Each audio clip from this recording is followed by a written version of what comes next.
ιδιαίτερη τιμή για εμάς, ως οικογένεια της ΕΣΠΕΘ προσωπικά, που γιορτάζουμε σήμερα, γιατί αυτό το σήμερα είναι γιορτή, την κοπή της πίτας, και είναι μια ευχάριστη αφορμή να συναντηθούν όλα τα μέλη της Ένωσης και παράλληλα με την παρουσία των προσκεκλημένων μας δίνεται η ευκαιρία να τους ευχαριστήσουμε μάλιστα διαζώσεις όλους εκείνους που με οποιοδήποτε τρόπο παρίσταται στην δράση μας.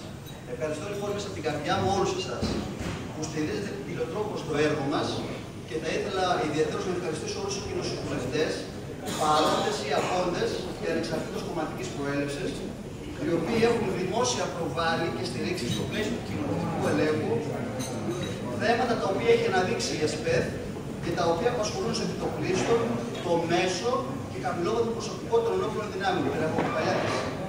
Θα ήθελα επίσης να ευχαριστήσω και όλα τα έντυπα και ηλεκτρονικά μέσα μαζικής ενημέρωσης για την προβολή του έργου μας που κατέστησαν την ΕΣΠΕΘ μέσα από τη δράση στον χώρο ευρύτερα γνωστή στο Πανελλήνιο και την καταξίωση της συνείδησης όλων των συναδέλφων για την αγωνιστικότητά της και τις στοχευμένες θέσεις και παρεμβάσεις της μέσα από τον υπεριστατωμένο λόγο και τις απολύτως στοιχειοθετημένες προτάσεις της.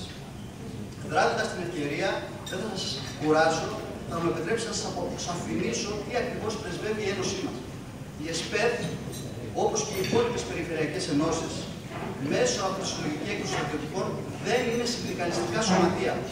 Δεν διακατεχόμαστε από στήρα συγκεκριμιακή αντίληψη και ιδιωτελή νοοτροπία.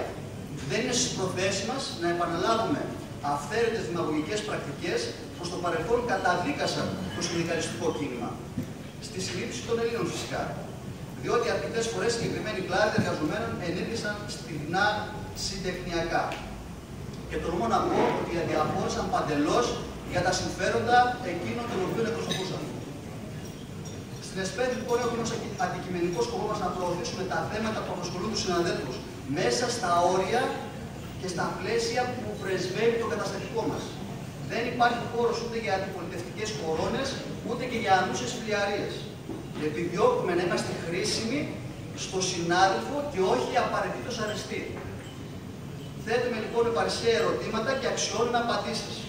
Όμως οφείλουμε, πιστέψτε με, και είμαστε έτοιμοι και εμείς οι ίδιοι να δώσουμε απαντήσεις όταν ερωτηθούμε.